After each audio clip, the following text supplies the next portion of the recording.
moving to the next panelist, who will be looking at have the FATF AML recommendation managed to tackle financial crime and minimize its impact in Zimbabwe, is Mr. Learnmore Nyamudzanga, who is a tax consultant, economist, and upcoming researcher. He's a member of the Zimbabwe Economic Society and a volunteer to the African Youth Initiative on Climate Change and the International Human Rights Commission. He's a former ZELA Economic Governance Officer, former tax accountant and manager. He currently holds a master's in tax policy and tax administration from the Berlin School of Law and Economics, and an honors degree in economics from the University of Zimbabwe. Interestingly, he is currently developing a blog website titled Tax Matters and Development, which I would ask if he could share the link once it becomes fully operational, and we'll be looking forward to that. So without further ado, Learnmore, you have the floor. So thank you very much. I'm happy in the previous session. There was also a presenter from Zimbabwe, so I think my duty here is not very much because it is the same Zimbabwe that I'm going to present. So my role here is just to present on, to see if the Financial Task Force recommendations on anti-money laundering have managed to tackle financial crime and minimize its impact in Zimbabwe. So this is my outline. We'll begin by the introduction, then just give a big background of the legal framework, the occurrence of money laundering in Zimbabwe, the impact of money laundering in Zimbabwe, then give a comment on the effectiveness of those five. Remember, effective, I mean, have they achieved the intended goal, intended objective? Next slide. Okay, so you find that my previous presenter has talked a lot about FAFTA. I won't bother you by explaining what is FAFTA and so forth. So what is happening is that most studies on financial crimes focus on developed countries, resulting in opinions, policies, and legislation proposed meant for developing countries, which are then imposed on developing countries. So I realized that there are a few studies that are evaluating the effectiveness of FAFTA recommendations in tackling financial crime in Zimbabwe. So this research was there to cover that gap. So moving forward, you find that Zimbabwe, the framework of anti-money laundering in Zimbabwe is relatively sound. It was established through the Money Laundering Processing Crime Act. Like my other previous presenters say, most of the developing countries, they have adopted this recommendation. And our president has vowed to take a headline on corruption and criminal activity. And I hope he will walk the talk. So Zimbabwe became a member of the Eastern and Southern African Anti-Money Laundering Group, which is one of the regional hubs of FAFTA in 2007. And since then, there have been several mutual evaluation reports and follow-ups on the report. So due to deficiencies that were noted in 2016, Zimbabwe was placed on the grey list of FAFTA list. And since then, Zimbabwe made several amendments to comply with FAFTA recommendation, including amending Money Laundering Proceeds of Crime Act in 2018, amending supporting regulations to regulate unexplained wealth worth more than 10,000. There's the other I just wanted to start off by saying that, which was dealing with the beneficial ownership. Then there's also the recent and controversial and the private voluntary organization amendment, which I'll explain later. So there are several players in this, including the main regulator is the Financial Intelligence Unit, which works under the Central Bank, which is the Reserve Bank of Zimbabwe. There are other players such as Zimbabwe Revenue Authority, which focus on tax evasion, National Prosecution Authority, and also the Zimbabwe Public Police focus on prevention, investigation, and arrest.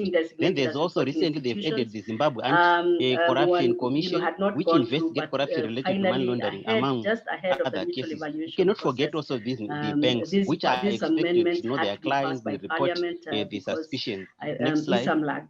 Had actually issued so you find that occurrence of money laundering and even Zimbabwe, before the Anti-Money Laundering Act was passed in Kenya, Zimbabwe in 2009, is one of its kind. Our central there are a bank lot of things that are happening in Zimbabwe. But one thing that I can tell you, it's highly informal. It is estimated more than 70% of the economy is informal. They use US dollars, the borders are porous, there's corruption, there's smuggling, which creates a favorable environment for money laundering. And some of the offenses include illegal wildlife trade, illegal mining, gold and diamond, tobacco smuggling, fuel smuggling, smuggling, drug 2007, trafficking, we had to modern slavery, confirm illegal money. that our Then bank, the bank I was all working for this, at the time, there is contravention of the compliant with these Customs and standards. Excise Act, So the God Act, and the again, Income Act. these are There are some of the also the consequences that high we are threat talking about. areas. So very The quickly, sectors if include the anybody banking has a sector, real comment estate, motor vehicle or a dealers, question, mining, and mobile this mine is your time dealers. now. This to is give those, supported by comments. a report, Thank the you. cartel pie dynamics in Zimbabwe, Hi, illicit Mercy. I gross have just markets sent in two the East and Southern questions which Africa. were You know, sent those in. reports are I hope that presented, but you the can see government them, but I can normally also take a blind resend eye them on Yes, if I that you can report. see want. Next slide. them. I So can now see looking them. at the Okay, Yes, I impact. can see them. fantastic. The Truly, first like many question, other developing the first countries, question is MO still is causing havoc to in date, Zimbabwe. no We can country use is the said to social, be fully environmental, compliant political, with and the FATF economic standards, impacts. but Some African of them nations feel the include brunt of the undermining said the integrity standards of the more. Zimbabwean Why financial is market, this leading to poor so? And reputation then of the financial I think system the and low second FDI, question is economic identical. distortion, investment instability, And then there's undermining the another one. legitimate private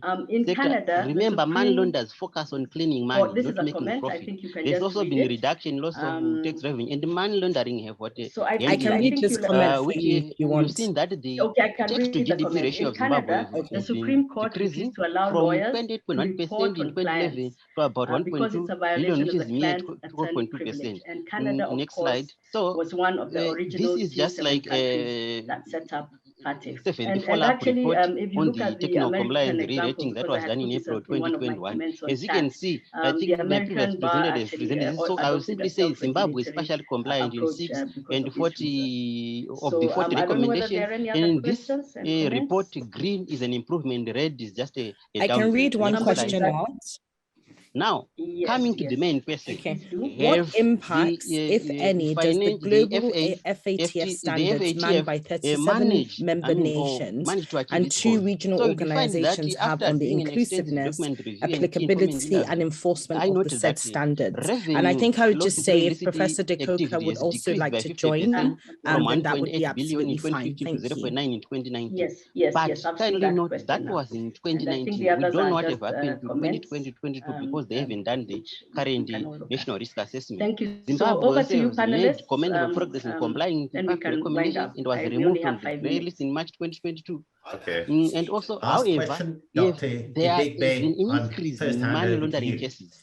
Thank In you the so form much, of Professor financial Kuka. flows, corruption, smuggling, etc. In terms And of the that impact is question, some citizens does not it's even not understand money laundering, and unusual hence they're to involved find without knowing. states doing Zimbabwe what we was call and is not fully compliant with all forum FATF, shopping. FA, So, for TF instance, recommendation.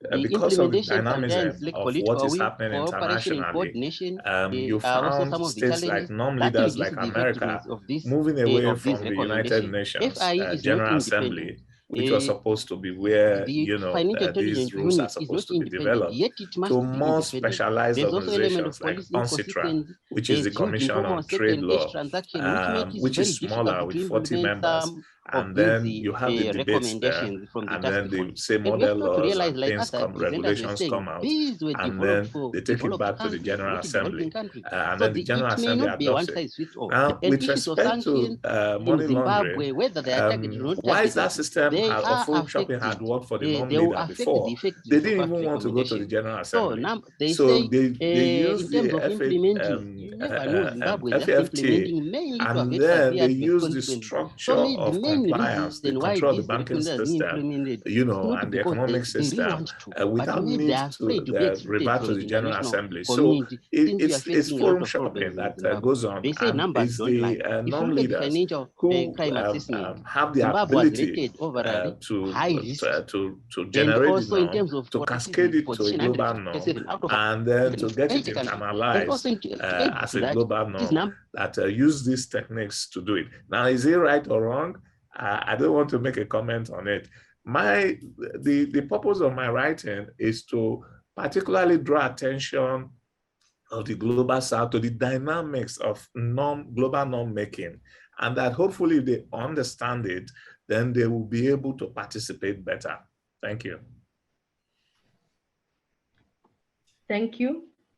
Thank you, Anthony. Incidentally, there are 2 more questions for you, which I should probably read out so that we can address them all. Are there any attempts at all to localize the FATF standards? Is there any forum dealing with these complaints? And then another question for Anthony. Do you honestly believe that the Nigerian government is serious in its fight against corruption? Is there a place for the argument that financial crime is no different to other criminal offenses? So please, maybe you can include all those panelists in your response. We have 2 more minutes. Okay, thank you so much. These are very difficult and interesting questions. It's difficult to respond to those questions. When you look at the government in Nigeria, you may get mixed impression.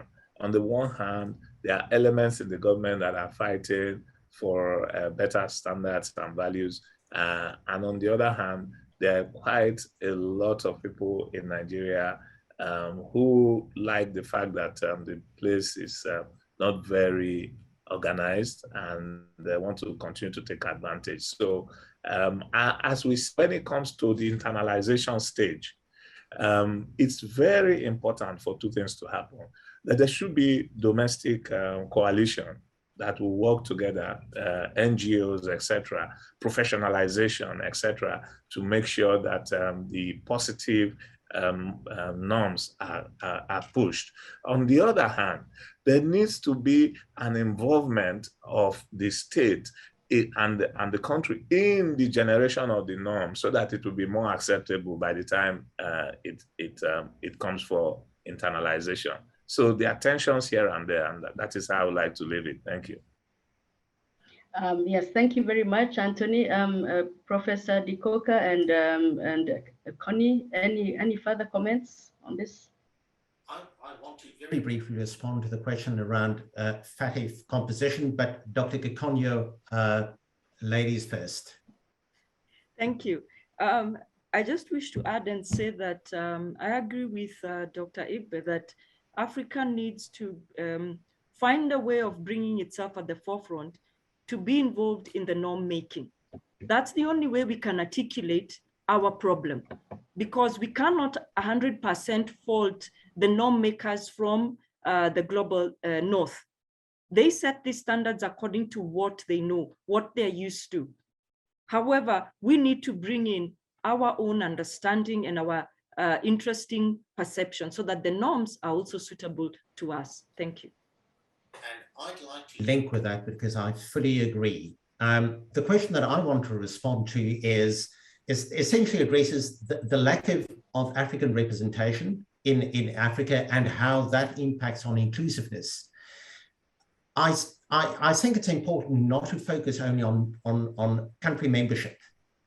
It underestimates the impact of FSRBs, the regional bodies taking any role in helping to improve the capacity and for African North African countries, countries or other agencies. Their voices are Africa invited into the process implementation in order to bring balance. I'm sorry, Connie, and I think you just have those to wrap up now. Yes, we are used totally fully. out of time. Okay. And then in addition to that, just wrap up some of your last the biggest successes that we've had, so to wrap getting it all up, changes I in would say FATF that norms there is was hope. outside of FATF and the outside of membership, can be called to the table, where we and we look into these issues and we ask, how do we go about this?